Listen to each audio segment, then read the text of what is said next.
All right, everyone, welcome to the Principia Fitness Podcast. Today we have Tom Miller.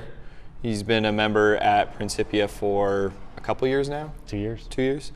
And he has quite the extensive background when it comes to athleticism and CrossFit and other things. So I thought it would be interesting to hear his perspective and have him on the show. But we're just going to talk about fitness, lifestyle, things like that. And talk specifically of how Tom's journey has panned out for him. And I would regard Tom as being one of the more successful people with CrossFit because he has the capacity to do a lot of the movements and stuff, but we're going to talk a little bit about how he got to that capacity and that it doesn't just start. So, Tom, is there anything that you want to include? Yeah, I mean, I've been doing this for about 10 years. I started out football background, sports background, kind of the old story of, a trainer in the gym was like, hey, you should try this thing called CrossFit. I was like, okay, I'm already doing squats, deadlifts, I'm doing the cardio, so just gotta do a little bit faster. So I jumped in I want to say about 9 years ago, started an affiliate about 8 years ago, and since then I've been a part of 5 or 6 different CrossFit gyms. Whereabouts were you at that time? So I moved to San Diego, California 8 years ago. Started CrossFit 8 years ago. So yeah, 8 years of CrossFit. Started out at a box. Didn't know what I was doing. Did a test out because I figured, I've been doing squats, I've been doing deadlifts, I can bench, but I couldn't do anything else. I can test out. Sharon, my fiance, soon to be wife in 2 weeks, had no idea about any of the movements either. So I was like, let's brush up on our kettlebell swing knowledge and let's learn CrossFit so we can avoid the $300 test out or personal training 3-class fee because I was cheap back then. And I didn't understand why you needed to learn those basics. I just wanted to jump into the class. That was San Diego, California 8 years ago. And so like I said, since then I've been part of 5 different boxes. And I have seen 3 actually. I've gone down with the ship in 3 different affiliates. What would you say? Gone down with the ship. That's very ominous. I was one of. We were 2 of I think 5 members at one gym at one point. Started out about 100, and just came down to the last 5. And finally, the owner of the gym was like, I'm shutting it down on a Tuesday, and we were like, all right, we'll be there Tuesday, and then that's it. And we joined another gym, and kind of the same thing happened, but now I'm here. All right. So then you guys moved from San Diego to Boise, Idaho. What brought you here? I mean, when we first moved here, obviously we got a lot of flack for being from California, but not originally from California, from New York State. That's where we first got a taste of CrossFit. But we moved to Boise. We wanted to start a family. We wanted to buy a house. We loved the vibes we got here when we visited a little over 2 years ago. The people, the environment, the geography, everything about it seemed like it was right up our alley. We started researching some CrossFit gyms. We actually moved into our apartment without even seeing it. It's pretty competitive out here. We were calling around, spots were full in apartments. We finally found one that was available when we wanted to move, and we said, we'll take it. Your gym happened to be, or our gym now happened to be 2 blocks away. So we were like, all right. I think I DM'd you on Instagram, and I was like, hey, I'm moving to town. We want to stop in and see what's up. We moved in on Friday, and we started at Principia on Monday. So cool. In the 8 years I've been doing CrossFit, I think I've missed a week of working out, and that's because of a vacation or the flu. Yeah, something that has always been standing out to me is that you are dedicated to the lifestyle around this. So what I mean by that is that it doesn't matter if you had access to a gym or not, you're going to find a way to make the physical practice and movements and things like that a part of your life. And you see it a lot because when you come into a class 15 minutes early, the first thing you do is not hang out, whatever. I mean, yeah, you're hanging out, but you're getting on an assault bike and hanging out on the assault bike. You're doing some mobilizing, getting the joints prepped and things like that, which really speaks volumes for preparing yourself. And always, like, what it is you're taking advantage of every window of opportunity to do something to improve your current situation to make it better. So I think that people should be really looking at what you're doing, because we'll talk about how successful it's been lately, especially. But like, what would you say, like, was that from day one you just always made the time? Yeah, I mean, I want to say no, but it has been since day one. I saw right away that for me to be good at this, it's going to take a lot of effort. It's not just going to take the 1 hour. I can't just show up for the 1 hour and do my thing in class and be really good at this. And from day one, I said, this is what I want to do. You know, I gave up whatever else I was doing in fitness, and I was going to dedicate myself to being really good at fitness. So from day one, I was like, okay, I got to get butterfly pull-ups, and if we're not going to work on them in the class, well, I'm going to work on them before. And that may mean just mobilizing my shoulders. It might mean doing some strict pull-ups before or after class to get that pull-up strength down. It might mean talking to the coaches and the trainers that are there to get tips, since they've been doing it for a while. Right. But yeah, I feel like the 10, 15 minutes that I have before class are super important for just fine-tuning those little skills that you might not get to work on daily or even weekly at a CrossFit gym because of the diversity in movements. Right. I mean, one of the things that's frustrating as a coach is I'm always programming for a general physical preparedness. I'm not programming for specifically, let's get pull-ups down. Specifically, let's get bench press down. I try to keep those in the back of my mind. They do dictate a lot of my decision making, but ultimately, if everybody came in and everybody was like, I want exactly this many pull-ups by this date, then it would be cool. I'd be able to program for that. But not everybody comes in with that same goal. So then it gets frustrating when you see people in for their hour a day and they're not taking advantage of the windows around that. They just come in, they stand, and then eventually class starts, and then they're just kind of go through the motions that the coach leads them through. But what we're getting at here is one of our core values is accountability. And when you hold yourself accountable to the progress that you're looking to make, you're much more likely to make the progress. So I think pull-ups are like a really good example, especially because you mentioned them. Actually, we could just talk about like when you see a weakness in your game, from a physical standpoint or from a health standpoint, you take those extra 15 minutes to work on that. Yep. It doesn't matter, whatever it is in this cycle of life it is right now, right? So you talked about kipping pull-ups at one point, but it's not always kipping pull-ups. Sometimes it's sit-ups, sometimes it's running. I've seen you guys do lots of different things as far as like just getting creative with the little bit of extra time that you have and not having idle hands. Yeah, and I think for me that comes with experience and trial and error. Throughout your fitness career, you go through highs and lows, and when you're in the lows, you remember the highs, and when you're in the highs, you remember the lows. So whenever I get into a low with a particular movement, I remember what I'm capable of, and I know, okay, I need to do these things to get back to where I was, if not better. So if I'm struggling my overhead squat, I know I need to work on my ankle flexibility. I need to work on my shoulder mobility, and then I'll take those 15 minutes before class to work on those things so I can get back to those highs. Yeah, and it does take time to learn to develop those skills, and that's exactly what we're trying to shorten the amount of time it would take for people to learn those things by actually giving them a more intimate experience as far as like they come in, they're one-on-one right out the gate. And the reason they're one-on-one is because that gives the coach a little bit more influence over the 23 hours a day. What I mean by that is that the 1 hour of physical practice is not the thing that's going to get you where you need to be. It's not the thing standalone, right? You need to dedicate more than that. So why do we start with one-on-one? Because we need to talk about the 23 hours as much as possible and make sure that those hours are the hours that are being as productive as that 1 hour that we are in the gym. Yeah, you could do what I did, spend 8 years, learning and trying to get to where I am today. I know a lot of people ask me just straight up, how do I get to where you're at? And I kind of jokingly say, well, you got to have a time machine, go back 15 years, start bench pressing in your basement when you're 12, like I did, and get to where I'm at today. Because I've learned along the way through the highs and lows and the hardships and the mistakes I've made. But the advantage that somebody has today from learning from people like us who've made those mistakes over time that walk into this gym is they get to learn, hey, here's how you can do it from day one. From all the mistakes we've made, we know this is how an approach you can take on day one versus going through years and years and years of trying new things and failing and learning and failing.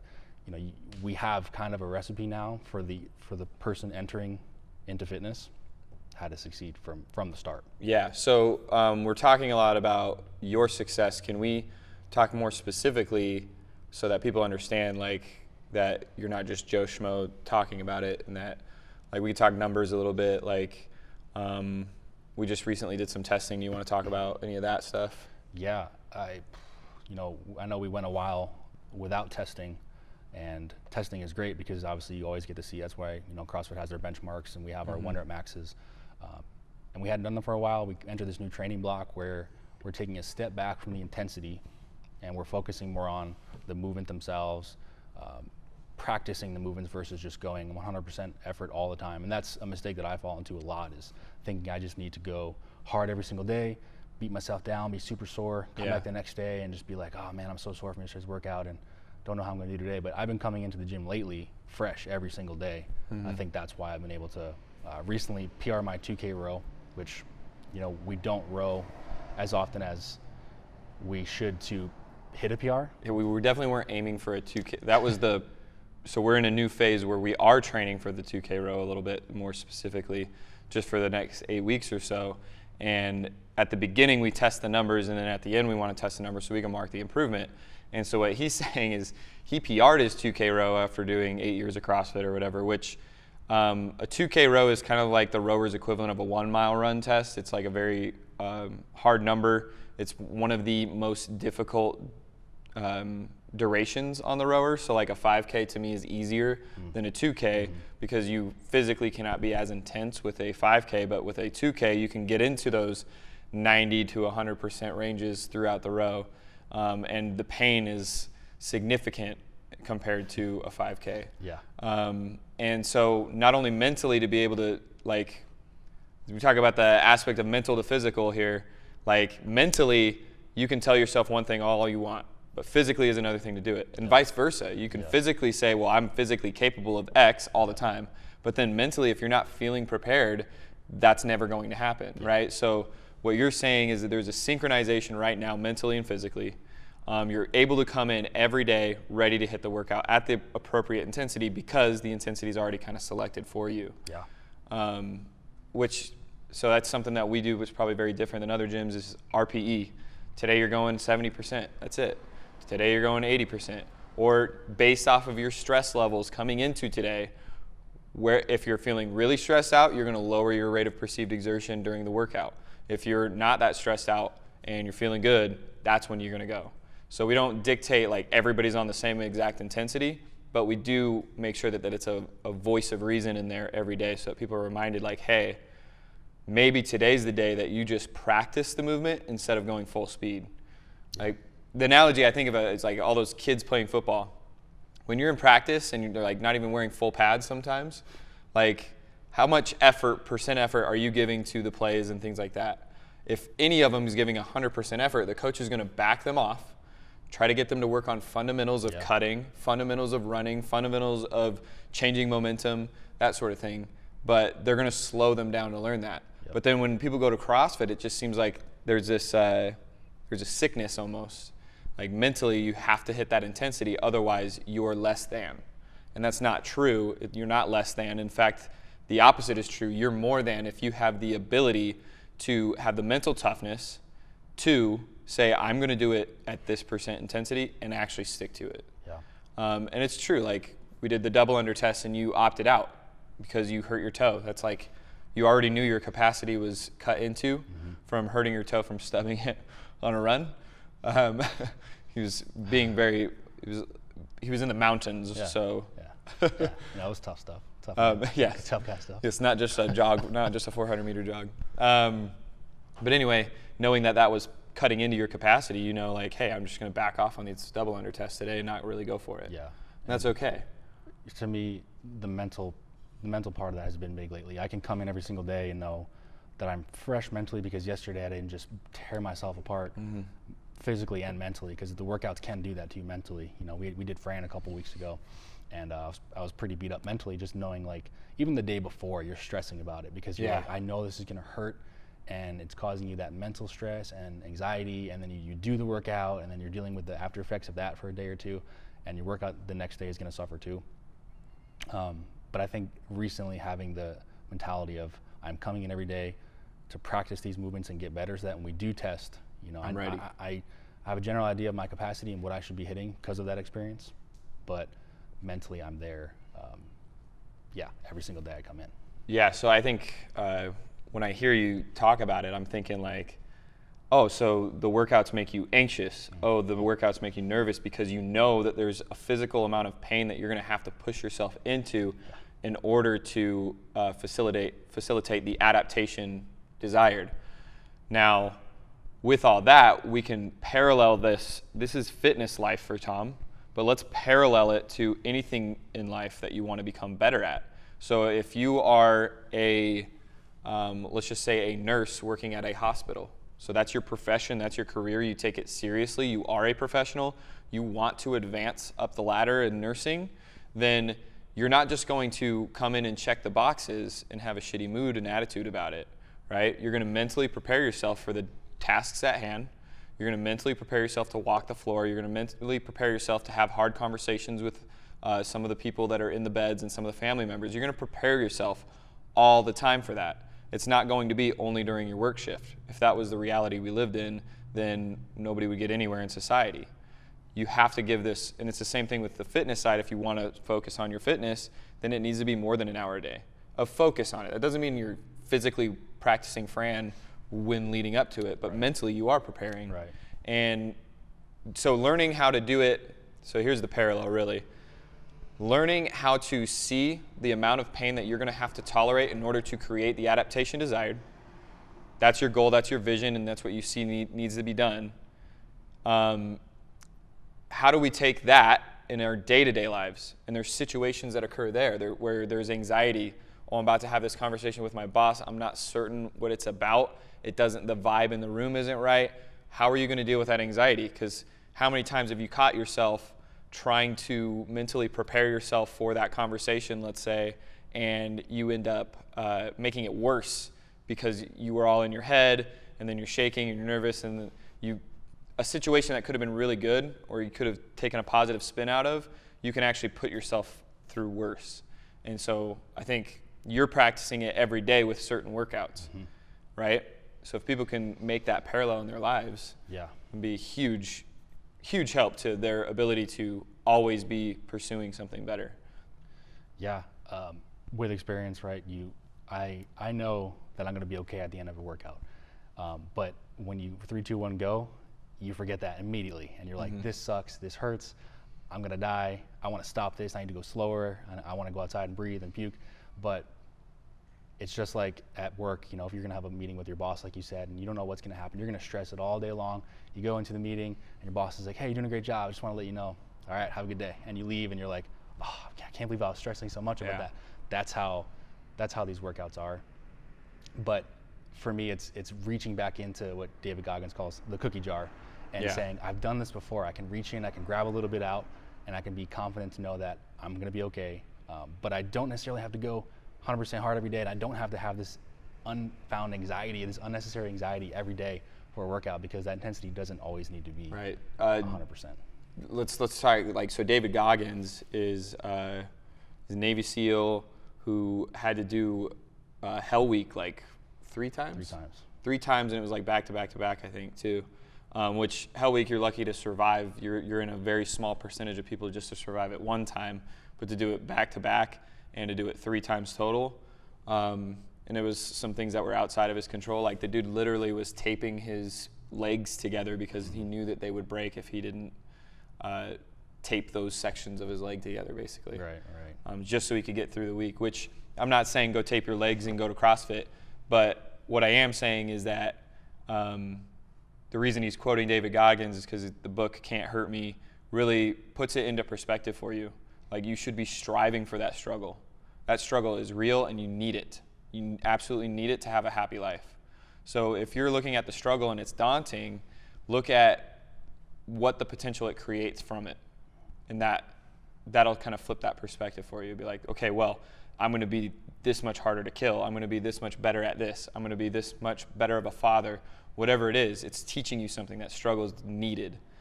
So David Goggins, Can't Hurt Me, that's the book you said you read it multiple times? Yeah, probably about 10 times now. 10 times? I remember listening to that book and cooking breakfast, and my daughter is like a few months old at this time, so she can't comprehend anything or anything, but I almost felt like it was too explicit material for her to listen to in the same room. And just David Goggins telling the story of him as a child, like that was, man, if anybody thinks they have it bad, I just, just take some perspective.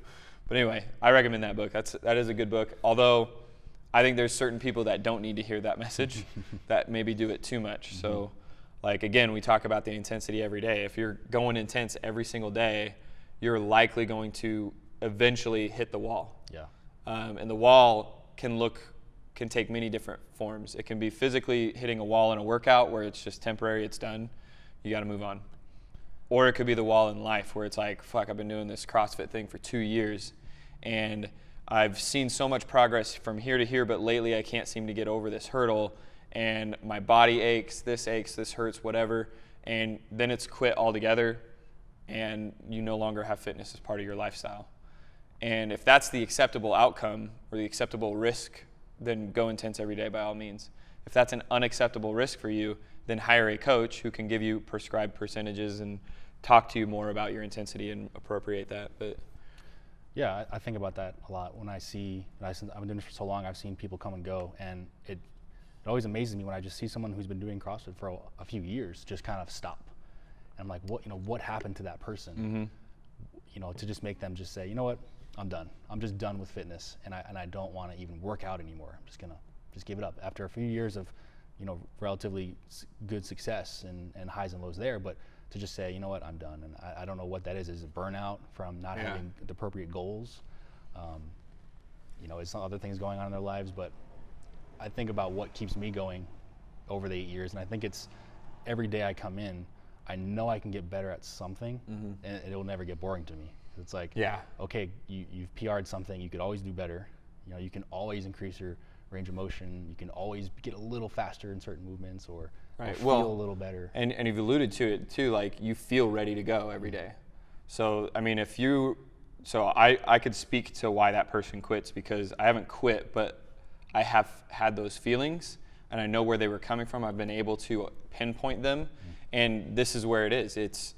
I went hard for 2 years every single day, multiple workouts a day, 3 hours of working out every day. I did that for 2 years, and yes, I saw incredible results, like a front squat at 340. Like at my frame, that's pretty fucking good. But at the same time, it got to this point where every day I had to fight the demon of, do I really want to be doing this? This hurts. I don't look forward to the workouts anymore. And the only reason I fell in love with CrossFit in the first place is because I was looking forward to the workouts. Yeah. So when that started happening, I was like, I need to fix something. Something needs to change. I looked at my diet. I looked at my sleep. I looked at my recovery. I looked at what I was doing too. And one thing about going intense in a workout is it doesn't make you fitter that day. Right. It actually makes you less fit that day if you go too intense. So if you truly go 90 to 100% effort on anything in life, you're going to need to back off afterwards. Like you're going to need to recover. So if you're in the gym going 90 to 100% daily, you might see some serious gains up front, but you will hit the wall. Like it's a guarantee. It's not a if, it's a when. You will hit the wall. And I did it, and I was able to hold off for a long time. And basically the way I program now is to get people excited around one time a year where they can be more intense, and that's right now. But then after, usually we just cycle it up with the open. We're not married to that, but that's what we do because then Christmas and stuff hits. People have more family obligations. We don't want to be beating people up during that phase of their life. We want people to make sure that, again, the gym isn't life. Life is life. The gym needs to help you with life, period. And anyways, more about your experience. So he PR'd his 2K row, which is super impressive. He also hit like 225 on a snatch, I think, recently, and you felt like there was more in the tank that day. But then another day, not having it, right? Like, and then bench press over 300 pounds. What was the front squat? 3 rep. Front squat 3 rep was 305, which is close to what I've done. 3 rep max 305. That means usually your 3 rep max front squat is pretty close to what your squat clean is. So it probably means his squat clean is going to be close to 300. And then did clean and jerk? Did you max that? Yeah, clean and jerked 290. 290. It's a pretty big number for the overhead piece. Yeah. Yeah. And going back to what you said about, having I felt really good this day, hit it. Next week, did it a couple days later, and I wasn't even close.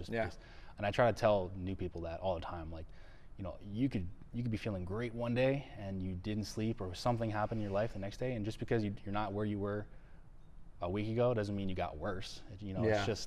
That's just how things are. It's just how life is too. So, but I see sometimes the discouragement of someone's like, man, I used to be able to do 100 in the strict press, and now I can only hit 90 today. I'm like, that's 10 pounds. That's not like you're 10%. Yeah, and that's normal. It's not something that you did wrong. It's just your body, and it's just life, and mentally and physically. There's so many factors that going into hitting a good lift, which is why I think it's so impressive that people at that high level, the Olympic level, can consistently hit those high numbers. The mental fortitude that takes to be able to get up every day and know it's going to hurt, and I'm going to have to lift really heavy and just keep going. And I think it's okay to have that, mentality of I'm not going to be 100% every day. That's what we were talking about earlier. Right. And we made some changes to our programming fairly recently, especially coming out of COVID.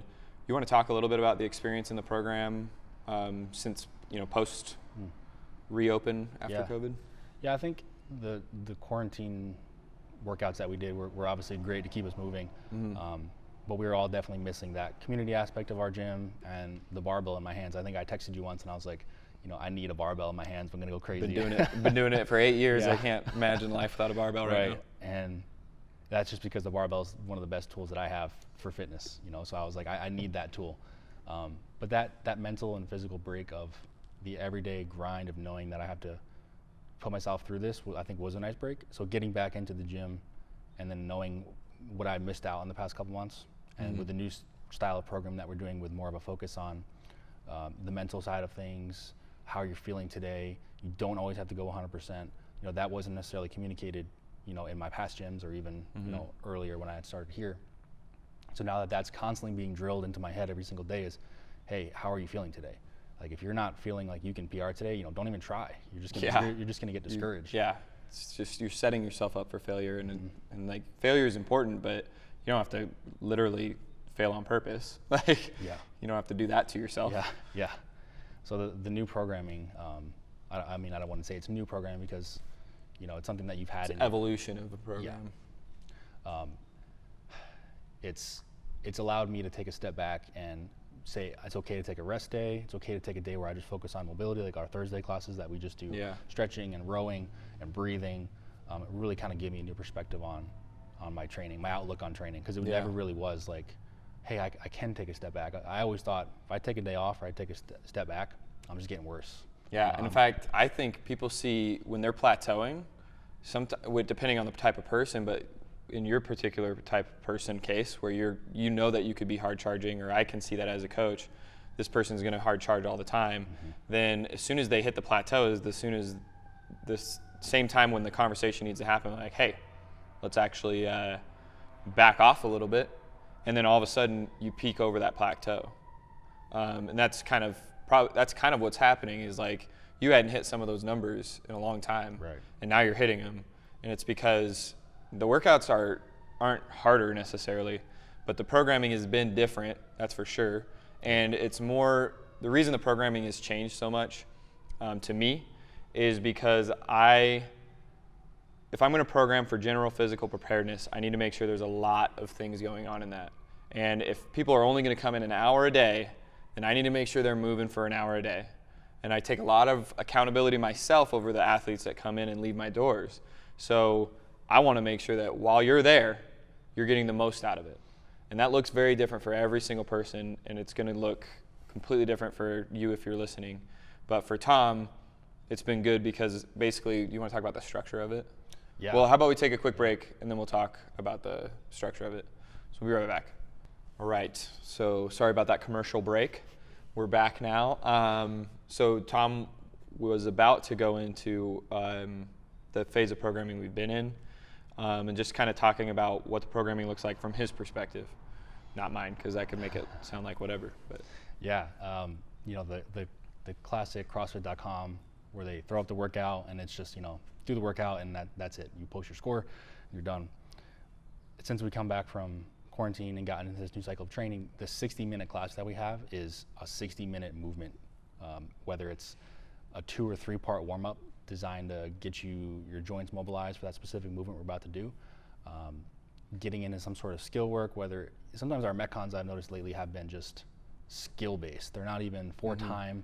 They're not even, there's no really specific goal as far as weight or time, other than just you're going to move through 5 rounds of quality. these 2 movements. Yeah, for quality, which I haven't ever seen that in a gym. Right. No gym I've been a part of, have they ever wrote down on the whiteboard, this is not for time, this is for quality. You don't see that.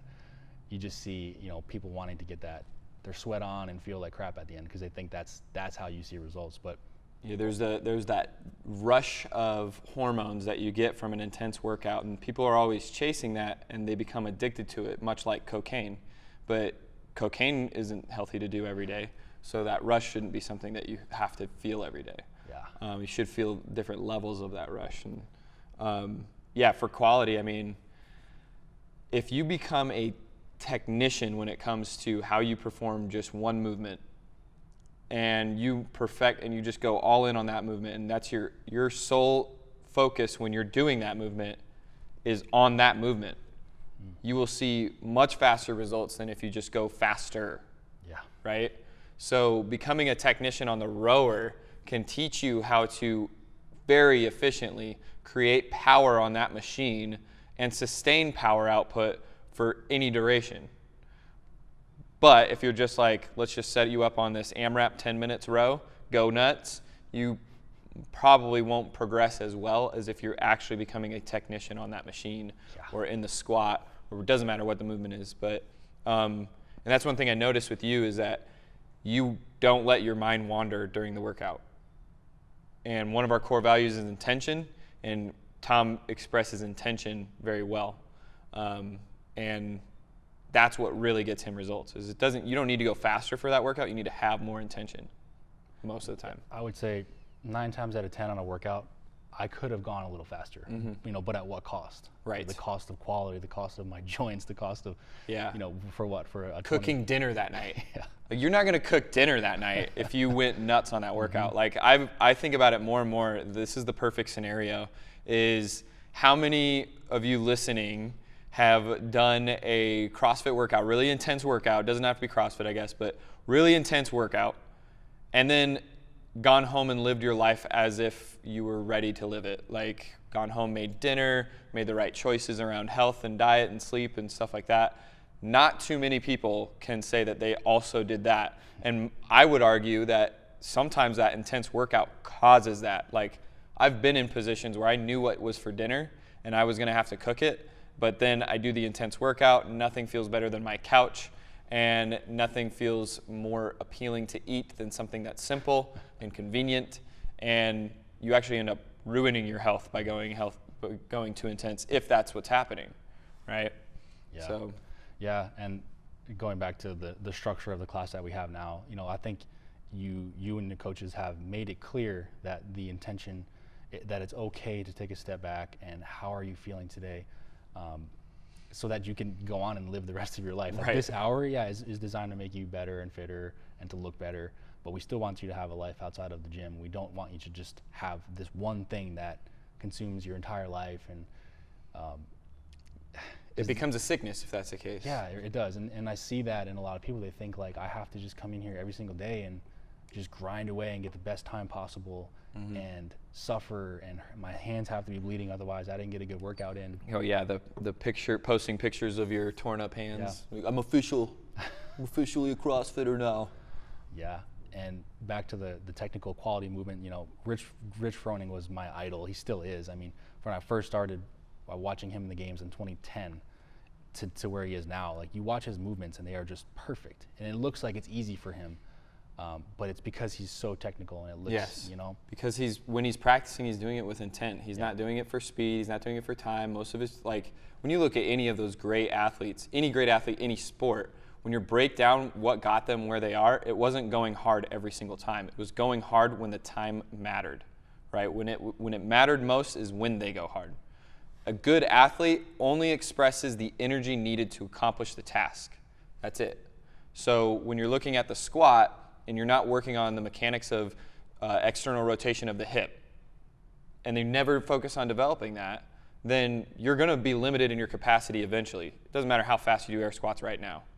Your knee's going to start hurting potentially, your ankle, your back, whatever, right? Something's going to come down the line because you just wanted to get the better score and not wanted to get the better movement out of it. And again, this isn't life. That's life. This is the gym.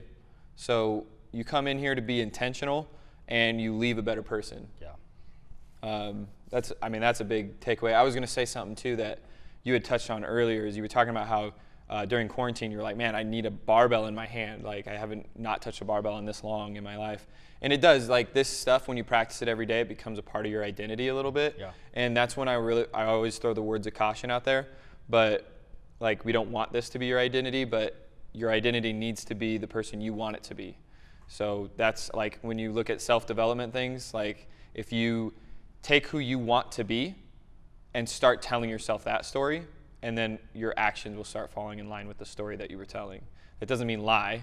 It just means you have to look at who you want to be and then say that's who you are, and give yourself that positive affirmation and then build that up. But like, when it comes to feeling the need to be on the barbell, so it made me think about, what is fitness? Like, what is fitness? Why do people want fitness? So maybe explain really quick why you want fitness, and I'll talk a little bit about what I've identified as what people want. Yeah. Well, I think it was a little over a year ago. No, it was probably about 6 months ago. We did the seminar where we goal setting seminar. Yeah. Yeah, and I think one of the goals was like, why do I do fitness? And I think about this question all the time, and I still don't have a solid answer. Haunting him a little bit. It does, because I just can't come up with a solid answer of why I want to be fit. You know, and I don't know if it's a valid struggle, but I just don't know. I don't have my family. You know, a lot of people wrote down, you know, to be healthy for my kids, or to look better. None of those are really my underlying goals. It's just like a drive I have within me. So I mean, that's one of the first things we want people to do, is we want you to know why you're doing this so that you could sustain it. Yeah. If you don't build that why a little bit, you're not going to be able to sustain it, more likely. So for you, the identity is, I'm a CrossFitter. He was a coach at one point. I think your certification expired, but Yeah. But anyway, like, he's put so much of his time and his energy into this, and his love and passion. And so now he's starting to ask that question, like, okay, well, what do I do fitness for? Like, what is it for? And ultimately, we've defined it for people as the ability to express themselves physically is what fitness is. So you love to express your fitness. Yeah. And that's great. Just like you smile. The expression that the thing that gives you the most ability to express that is the barbell. Yeah. So that's why you have that, like, connection to the barbell, is because it gives Tom the most ability to express himself physically. Yep. And he trained appropriately, worked on all those weaknesses to build up to a point where the barbell is an appropriate tool to use. It's not appropriate for every single person out there. So I really want to emphasize that. Like, with Tom, he's put in a lot of work. So you're not just going to say, in 1 year I want to be as good at CrossFit as Tom. Like, that's not realistic. You can say, in 1 year I want to get really good at one thing, and just go for that one thing at a time. And if you could define that and be specific, you're going to be more successful too. Yeah. So somebody asked me on Friday, we did a muscle ups in class. He asked me, you know, how long did it take you to do that? And I was like, over a year. You know, like, the harsh truth. And I'm sure he wanted me to say, oh, you know, I just jumped up there on the ring. Just did some tech, you know, I got a cue, and then I had a muscle up. Yeah, I was like, no, dude, I worked on this for over a year, like, weekly. And he's like, wow, really? I'm like, yeah. You know, that some people don't want to hear that, and that might be discouraging to some people, but for a movement like that and certain things, you just got to put the time in. Man, I think, so like, we're definitely taking this route now where we do a lot of, like, individual programming now too, where it's like, in that process, we're going to take somebody in, we're going to look at their flexibility, mobility first, and if anything's not going well there, that's the first thing we do, is fix that. Now, we also want to they still came for fitness, but mobility is a piece of fitness, and if you lack the mobility, you do lack the fitness. You will lack capacity in whatever the movement you love to do is. So mobility is like the one thing that we fix first, and we do fix it. We don't just say it's an acceptable, like, you're just going to have to move different. Like, we fix the problem. Then we go into structural balance, so right to left. Yeah. Right to left, push to pull, that sort of thing. We make sure everybody's balanced there. Once we have that, then we could develop a plan that can get people exactly what they want. So in that process, I asked them, okay, what's something that you'd like to be able to do? And for some people, like for women especially, it's a pull-up or a push-up. Yeah. I've never been able to do a push-up. It's like, oh, okay. Well, once we figure out what mobility restrictions you have, we're going to talk about those first and fix those. And along the way, let's work on the capacity for the push-up specifically. By the time they're in a CrossFit class, they're feeling very confident in their body's ability to express themselves. So that's how we handle it now. Whereas we take your 8-year journey and we make it like 2 or less. Right. Like, Yeah, it doesn't have to be that long and painful. Yeah. Something that's kind of off topic, but I wanted to ask you your opinion on is, you have these NFL players, NBA players, top level athletes in their sport.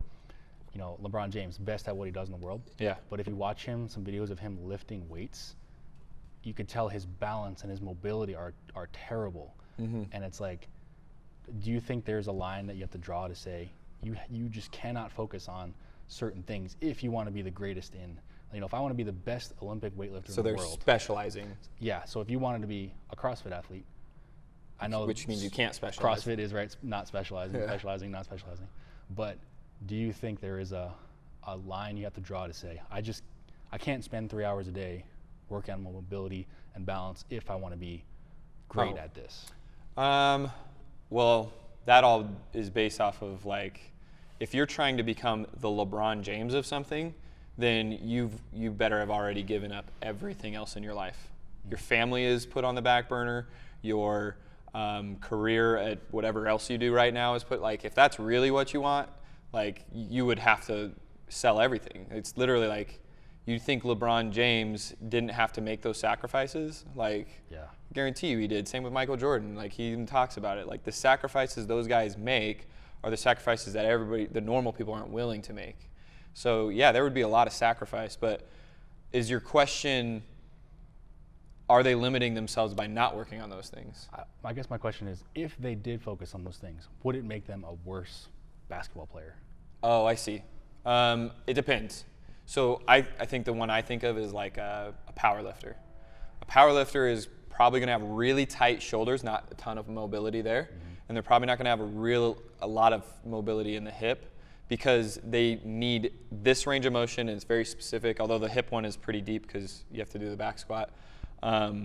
But typically speaking, they're very tight athletes. Like, they're not going to pass our mobilization stuff that well. Right. But in order to specialize in lifting the most weight possible, you need to be tight. That system needs to be really tight. So their body has adapted to the need that they've put on it. That being said, if you can elongate your training so that you're not just going for the 1,000-pound deadlift right away, and instead make sure that you're bringing other parts of fitness up with it, your career longevity goes up, which means the amount of time that you could put into deadlifting goes up too. So I would say some of those athletes might be leaving percentages on the table. Yeah. But at the same time, if they flipped what they did to only work on that thing, they might actually hinder their capacity moving forward. Just depends on the specialization of it, right? I guess that's where, the fitness comes into play. Like the definition of fitness that we have is for life. It's not for a specific thing. I think it's broad. Yeah, it's very broad. And if you want to be fit for life, to go out there and take on life, then you just need to be generalized. There's a different approach you need to take. Yeah. No, I think there's so many athletes out there right now, especially young athletes, that don't have full range of motion of all their joints, and that leaves a lot of capacity on the table. Like, they will not make it in the sport, period. Yeah. And they're not going to make it when they address it when they're 30 either. Like, that's not how it works. Like, most coaches aren't developing athletes locally for shit right now. Like, if I took a 15-year-old who's competitive with his football career currently and potentially is going to get a scholarship, and I broke down his movement right now, I guarantee you I'm going to see some things that are going to either get him an ACL tear or, down the line he's weaker. Yeah. For sure. Because he can't keep his spine flat. because he can't. The best athletes are the best compensators, right? Yeah. But that doesn't mean you don't have to have the capacity to do it right. Like, first you got to do it right. Just like LeBron James probably had to work on his wrist flexion in order to get the right spin on the ball off that release. So if that's where he's at, he's working on a very small fundamental thing of it, and he's done it so many times that now he can do it while he's in the air jumping. Now he can do it from different angles on the court. You know what I mean? Like, he's put so much time in there that he can create some variance outside of what is supposed to happen. So he can then flick it just less or twist with it. Yeah. Like, he can add those flares to it because he earned the right to by working on the fundamentals first. Yeah. Like, you dribble the ball before you dribble it through your legs, period. Right? Like, you got to figure out how to control it. You know, kids are always like, let me do the next shiny object thing. Right. But no, I think for me, I think America in general on sports limits their capacity all across the board. And that if they just prioritize getting good coaches in right away, or getting coaches that have education on movement instead of getting coaches that just simply teach at the school, I think that we would see overall society improvement on sport performance, stuff like that. Well, I think that pretty much does it. Anyways, sorry, I like blacked out there. So thanks for coming on. It's been nice chatting with you, and it's been great training you, and I'm looking forward to your wedding here in like 2 weeks. Yep. And I'm also looking forward in seeing kind of how your body adapts to some of the new training stuff that's coming out too. It'll be really anxious to see how everybody turns out. But anyway, anything you want to leave the viewers with? I guess we need like a question at the end of these things. Yeah. What's a book recommendation? Book recommendation. We already talked about Cant Hurt Me by David Goggins. One I just recently read was Breathe by James Nestor. You've been kind of instilling in us over the past, I would say, year or so, nasal breathing, the importance of nasal breathing, and it kind of goes in one ear, not the other for a lot of people. They just like breathing's breathing. Yeah. But this book definitely opened my eyes to not necessarily the benefits of nasal breathing, but the disadvantages to mouth breathing. Yes. Yeah. And which outweigh the during workouts, man, like your heart gets going and you're just sucking air through your mouth and you're just doing more harm than good. Breathe by James Nestor. Check it out. Okay, I agree with that. I think we need to push that pretty hard. I actually have a guy who's going to be on the podcast soon who's a physical therapist and specializes in stress coaching as well as breathing. Like, he created a whole coursework around breathing. So he'll be on the show soon. Let's see. Podcasts. Best podcasts. Best podcast. I mean, Joe Rogan. Joe Rogan. Okay. The diversity and variety of guests he has on there. Post Malone. He just had Post Malone on the podcast. Really, really cool stuff. He had Post Malone. He had Rob Lowe. Rob Lowe recently. Yeah. Which is pretty fascinating. He has Rob Lowe also has a podcast, and it's called Literally. Okay. Remember from his part in Parks and Rec? I don't know. That is literally. That's what his podcast is called. I think it's pretty funny. Okay, so we got podcast, book. What other one can we throw in there? We got one more. The billboard question. The billboard question is always good. Uh-oh. If you could put one thing on a billboard regarding fitness that you think the listeners would need to see. Well, we talked about this a little earlier offline about, nobody wants to have the conversation about obesity and how it's bad for you. You drive on this road right now in Franklin, you're going to see billboards of McDonald's and Chick-fil-A, and the message there is, come in and eat these bad foods. Yeah. So whatever the opposite of that would be, I don't know what that is, but I think there just needs to be a general compassionate conversation with people that we have about their not just their health, because I know we had what the medical industry we talked about defines as health is just, and CrossFit talks about this in the L1 is just the lack of disease. Yeah. And I think we need to figure out how to have the conversation of it's not just lack of disease that makes you healthy. There's a ton of other factors, and CrossFit was really trying to plug that into the medical industry, and it kind of gets lost in the whole CrossFit Games and then. But I think that message of health and wellness goes beyond just being lack of disease. No, I think you're right. I think the billboard would have to say something like that. And I talk about it a lot right now where it's like our politicians and our media doesn't stress doing the things that will actually make them healthy. They stress one tactical thing that will prevent them from death. And that to me is like, that's a fundamental thing that needs to change in our society. And everybody needs to be pushing that message out every chance they get. You should be the annoying person talking about fitness. Like, you just should, because they're not hearing it enough, because, 75% of people over the age of 50 don't have a physical exercise practice according to the CDC. Like, 1 in 3 Americans have high blood pressure, right? These are things that fitness can fix. Yeah. Like metabolism, all those things fitness can fix. And if we are always not avoiding the truth around it and instead always talking about it, the chances are people will take action more often. And, fundamentally, like, if you can get kids to do this right from the start and not just like, you're not eating food so that you could have this great tasting thing. Like, yeah, it's great if that's what happens, but ultimately you're eating food so that you could perform a certain way, so that you could become more productive in society, so that you can do the things that you need to do. That's what I see as being the greatest need. So yeah, a billboard that says that in like 5 words or less, we'll come up with it. All right, well, thanks for coming on the show. Thank you. It's been good. Mic drop. Out.